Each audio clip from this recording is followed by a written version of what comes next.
नमस्कार आपण को समाज दर्पण को स्वागत। पूर्व वीडियो रे आम आलोचना करथिले जोरजार मुलकतार जो अमेरिका जो यही भाव में भेनेजुएला पर आक्रमण करके निकोलस माडुरो को एवं ताको वाइफ को अरेस्ट करके न्यूयॉर्क नहीं जाइए एवं सही ट्रायल करने कहूँ एवं जोरदार घमासान चली इंटरनेशनल फील्ड रे रशिया आउ चाइना दी जन तक राष्ट्र या स्ट्रांगली कंडेम कर विरोध कर भारत मिलाजुला प्रतिक्रिया आसी जे जाओ ना भेनेजुएला को एवं पीसफुल डायलॉग मध्य समाधान करा गोटे स्टैंड नहीं। तो ये जो क्षेत्र में आपको कौन लगुच सिचुएशन कुआड को जाऊँ जो विशेष करके आम जो विश्व मंच बोली आम कहे यूनाइटेड नेशंस जाति संघ जो कहे तार जो नियम को लेकिन समस्त ता भितर विशेष करके जो सिक्यूरिटी काउंसिल जो 5 ग्रेट मेंबर सब अच्छा आमर तो से अमेरिका जो भली भाव से जो यूएन जोड़ा मेन बनइबार भूमिका ग्रहण करथिला पूर्व समय बर्तमान से नियम को पूरा एकदम कच्चा काच भाया चुरमार करिकी से सब काम करुच्ची बर्तमान डोनाल्ड ट्रम्प जो अच्छा आम तो विशेष करके जोटे सुभेरेन कंट्री जोटा कि इंटीग्रिटी अच्छी टेरिटोरी भीतर को जाइकी आक्रमण करिकी कला भाया इन्वेशन करिकी तांकर प्रेसिडेंट को अरेस्ट करवा नहीं आसवा सीधा न्यूयॉर्क को न्यूयॉर्क रे ट्रायल करवा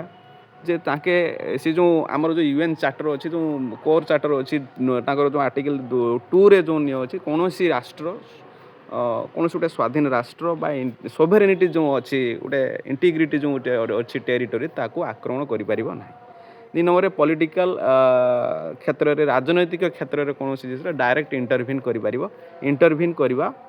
उचित नुहे करवा ना।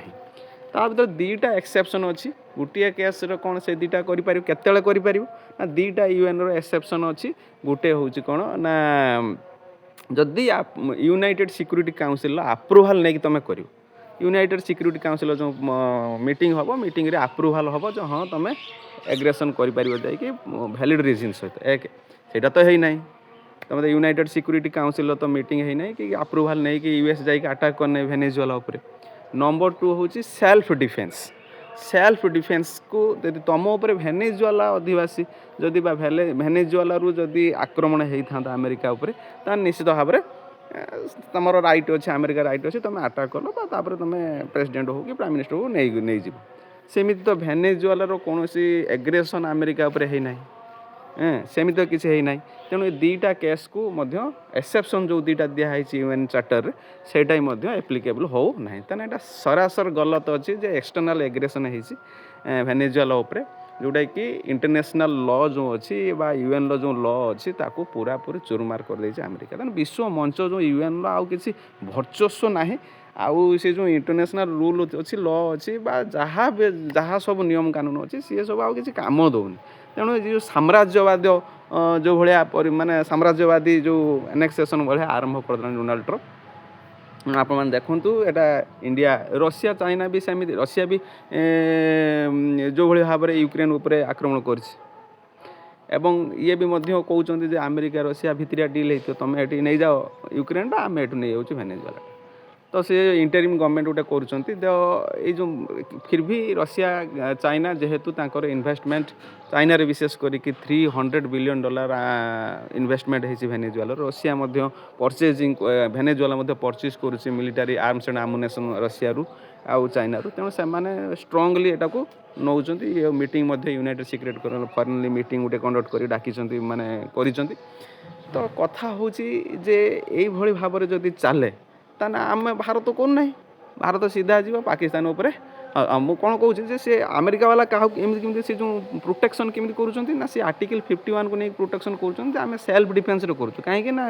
ये है गोटे नार्को टेरोरिज्म करुच्चे मादिरो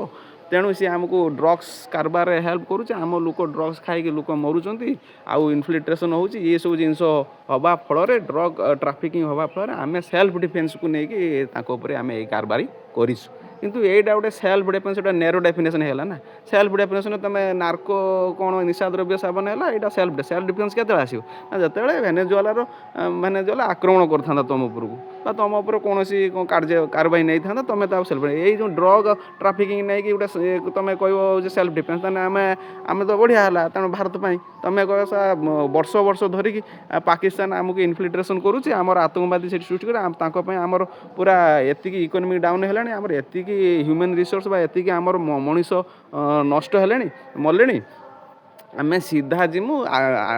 ଆସିଫ୍ ମୁନିର ହଉ କି ସେହବାଜ ସରିଫକୁ ଯିମୁ, ଦୌଡ଼ି ଥିବେ ଧରିବୁ, ଉଠେଇକି ଆଣିକି ଇଣ୍ଡିଆ ପଳେଇ ଆସିବୁ, ତାଙ୍କୁ ଟ୍ରାଏଲ୍ କରିବୁ। ଆଉ ଅପରେସନ୍ ସିନ୍ଦୁରଟା ତୁମେ ତ ବଡ଼ କଥା କହୁଥିଲ। ତେଣୁ ଆମେରିକାର ଯେଉଁ ଦୁମୁହା ନୀତି ବର୍ତ୍ତମାନ ଗୋଟେ ବଡ଼ ଚ୍ୟାଲେଞ୍ଜ ହେଇଗଲାଣି। ଯେଉଁମାନେ ଅର୍ଥନୀତି ଦୃଷ୍ଟିରୁ ଯେଉଁ ଦେଶ ଗୁଡ଼ିକ ଦୁର୍ବଳ ଅଛନ୍ତି ସେମାନେ କେମିତି ନିଜକୁ ବଞ୍ଚେଇବେ। ତ ଏଇ ଯେଉଁ ଆର୍ଥିକ ମହାଶକ୍ତିମାନେ ସେ ଯେଉଁଭଳି ଭାବରେ ବିଶ୍ୱ ମଞ୍ଚ ବା ବିଶ୍ୱ ସଂଗଠନ, ବିଶ୍ୱ ସମୁଦାୟର ଯେଉଁ ନିୟମ କାନୁନ ଅଛି ତାକୁ ଆଉ ଜମା ମାନୁନାହାନ୍ତି। ତେଣୁ ସେ ଯିଏ ଯାହା ଚାହିଁଲା ତାଙ୍କର ସେ ତେଲ ପାଇଁ ହଉ କି ତାଙ୍କର ଯେହେତୁ ମାନେ ତାଙ୍କ ୱେଷ୍ଟର୍ଣ୍ଣ ହେଜିମନି ବା ୟୁଏସ୍ ହେଜିମନିକୁ ୱେଷ୍ଟର୍ଣ୍ଣ ହେମିସ୍ଫିୟରରେ ବରକରାର ରଖିବା ପାଇଁ ହଉ କି ଅଏଲ୍ ପାଇଁ ହଉ କି ଯାହା ବି ଏମାନେ କିଣୁନାହାନ୍ତି ଆଉ ଆର୍ମସ୍ ଆମୁନେସନ୍ ଭେନେଜୁଏଲା ବାଲା ଆମେରିକା ପାଖରୁ କି ସେଥିପାଇଁ ହଉ। ତେଣୁ ଏଥିପାଇଁ କ'ଣ ସବୁ ବର୍ତ୍ତମାନ ଯେଉଁ ମାନେ ଅବହେଳିତ ରାଷ୍ଟ୍ର ଅଛନ୍ତି ବା ଇକୋନୋମିକାଲି ୱିକର୍ ରାଷ୍ଟ୍ର ଅଛନ୍ତି, ତେଣୁ ତାଙ୍କ ତ ପୁରା ସିରିୟସ୍ କନସର୍ନ। ଇଣ୍ଡିଆ ବି କନସର୍ନ ହେଲା, ତୁମେ କାଲିକି ଆସିବେ ପଲିଟିକାଲି ଇଣ୍ଟରଭ୍ୟୁ କରିବା ଭିତରେ ଇଲେକ୍ସନରେ ମଧ୍ୟ ଇଣ୍ଟରଭିନ୍ କରିବ, ରିଜିମ୍ ଚେଞ୍ଜ କରେଇଦେବ, ମାନେ ସରକାର ଚେଞ୍ଜ କରେଇଦେବ। ଏଇସବୁ କାମ ଯେଉଁଭଳି ଭାବରେ ଆରମ୍ଭ ହେଇଗଲାଣି ପୁଣି ଆଉ ଥରେ, ଆପଣଙ୍କୁ କ'ଣ ଲାଗୁଛି ଯେ ସେକେଣ୍ଡ ୱାର୍ଲଡ଼ ୱାର୍ଟା ଆଗକୁ ଆସ୍ତେ ଆସ୍ତେ ମାନେ ଧୂଆଁ କୁହୁଳିଲାଣି ବୋଧେ, ନା କ'ଣ ଆପଣଙ୍କୁ ଲାଗୁଛି? ଏ ବିଷୟରେ ମତାମତ ଜଣାଇବେ। ରହୁଛି, ନମସ୍କାର।